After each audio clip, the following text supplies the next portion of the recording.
नमस्कार, मैं हनुमान पूनिया और आप देख रहे हैं अपनी न्यूज़। पूरे देश के अंदर लॉकडाउन चल रहा है और इस लॉकडाउन के दौरान पूरे देश के अंदर नए सत्र की जो शिक्षा है वो शुरू नहीं हो पाई है। विशेष तौर पर अगर बात करें स्कूली शिक्षा की तो नया सत्र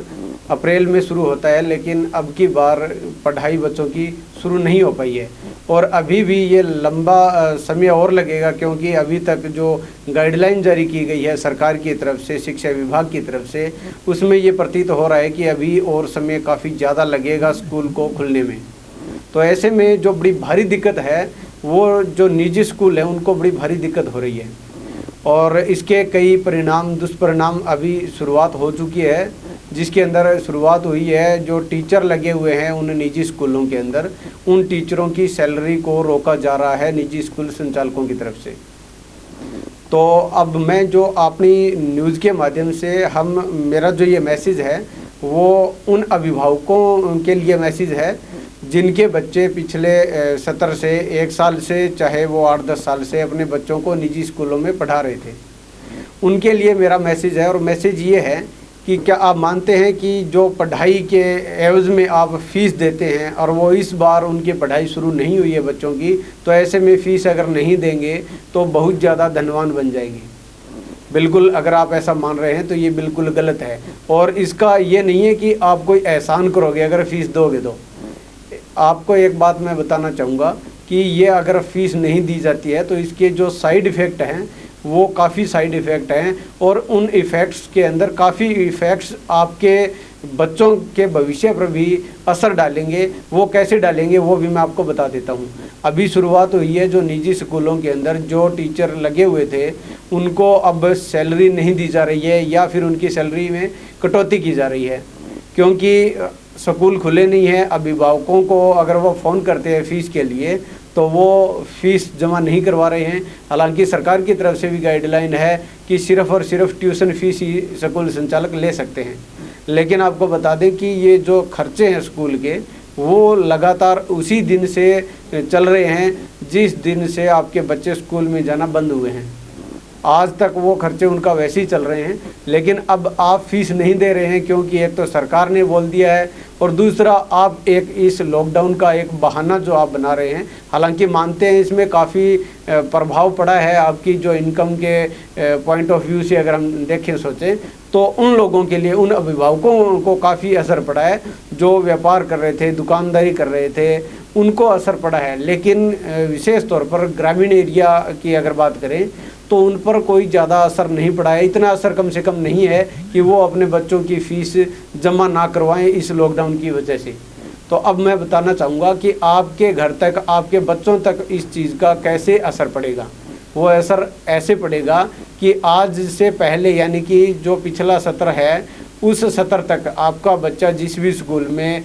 पढ़ रहा था और उसको जो भी टीचर पढ़ा रहे थे वो भविष्य में नहीं पढ़ा पाएंगे अगर आपने फ़ीस नहीं दी तो। क्यों नहीं पढ़ा पाएंगे? क्योंकि अब स्कूल संचालक है वो अपने पल्ले से इतना कुछ नहीं पे कर सकते जो रूटीन में उनका जो खर्चा लग रहा है। तो ऐसे में कल को जब सब कुछ नॉर्मल हो जाएगा या अगले सत्र में जब भी पढ़ाई होगी, जब भी आपके बच्चे स्कूल जाएंगे, तो उस पोजीशन में भारी दिक्कत ये होगी कि जो बच्चे आपके बच्चे जो पढ़ा रहे थे अध्यापक, वो अध्यापक आपके बच्चों को वहाँ पर क्लासरूम में नहीं मिलेंगे। क्यों नहीं मिलेंगे? क्योंकि उनको जो जितनी सैलरी उन बच्चों को पढ़ाने के एवज़ में जो टीचरों को दी जा रही थी उतनी सैलरी वो टीचर जो स्कूल संचालक वो नहीं दे पाएंगे और ऐसे में वो या तो स्कूल को चेंज करेंगे और या फिर वो उसमें पढ़ाई की जो उनकी लगन थी उन टीचर्स की वो लगन कम हो जाएगी, क्योंकि उनकी अगर सैलरी कम कर दी जाएगी तो वो उतना शिद्दत से नहीं पढ़ा पाएंगे जितना वो पहले पढ़ा रहे थे। और सैलरी कम करने का वजह सिर्फ़ और सिर्फ एक है और वो है आप। क्योंकि अगर आप इस लॉकडाउन में, इस कोरोना के संक्रमण की आड़ में अगर आप फ़ीस नहीं देते हैं तो ऐसी स्थिति के अंदर अभिभावकों के लिए तो एक साल का जो फ़ीस है वो आप बचा सकते हैं, ठीक है, लेकिन जो स्कूल संचालक हैं उनके लिए बड़ी भारी दिक्कत है और वो लोग अपने जो अध्यापक हैं, जो टीचर हैं, उनकी सैलरी में कटौती करेंगे तो आपकी उसका जो असर है वो आने वाले समय में आपके बच्चों पर भी दिखाई देगा। तो इसलिए मैं अपील करता हूं अपनी न्यूज़ के माध्यम से कि आप अगर ग्रामीण एरिया के अंदर हैं तो आपको इतनी दिक्कत नहीं है। हाँ, मैं ये भी मानता हूँ कि पूरी फीस मतलब नहीं दी जा सकती, क्योंकि इसके अंदर ये है कि आपकी खेतीबाड़ी के साथ साथ कोई एक्स्ट्रा भी और काम है, तो वो काम भी, जैसे अगर फसल के अंदर भी अगर आपने कोई सब्जी बो रखी है तो उसकी प्रॉपर तरीके से बिक्री नहीं हुई है, तो उसको लेकर आपका जो लॉस हुआ है, या फिर अगर आप कोई दूध का बेचते हैं तो वो प्रॉपर तरीके से नहीं बिक पा रहा है तो उसकी वजह से लॉस है। लेकिन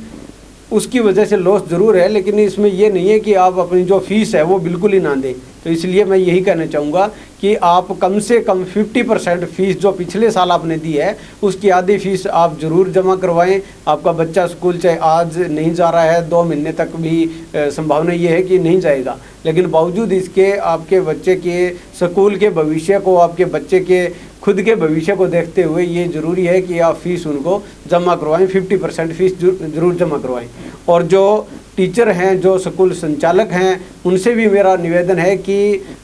कंडीशन आपको पता है, जो बच्चे आपके पास पढ़ते हैं और उनके अभिभावकों की क्या कंडीशन है, उनका क्या इनकम सोर्स है, तो उसको देखते हुए ये ना देखें कि आपका जो नियम बना हुआ है सबको एक जैसे बराबर आप समझकर जो पीछे फीस ले रहे थे, जो पैटर्न आपने बना रखा था, उसको एक बार फ़िलहाल इस सत्र के लिए आप उसको चेंज कर दीजिए। और उसके जो बच्चा है तो उसके जो अभिभावक हैं उनको जो इनके सोर्स जो उनका है उसको देखते हुए आप उनकी जो कटौती हो सकती है मैक्सिमम वो कीजिए, ताकि आपका स्कूल का भी संचालन बढ़िया तरीके से चले और बच्चों की पढ़ाई पर भी कल को कोई दिक्कत ना आए और आज जो अभिभावक है उनको भी कोई दिक्कत ना आए। तो इसलिए आप भी प्रयास करें। धन्यवाद।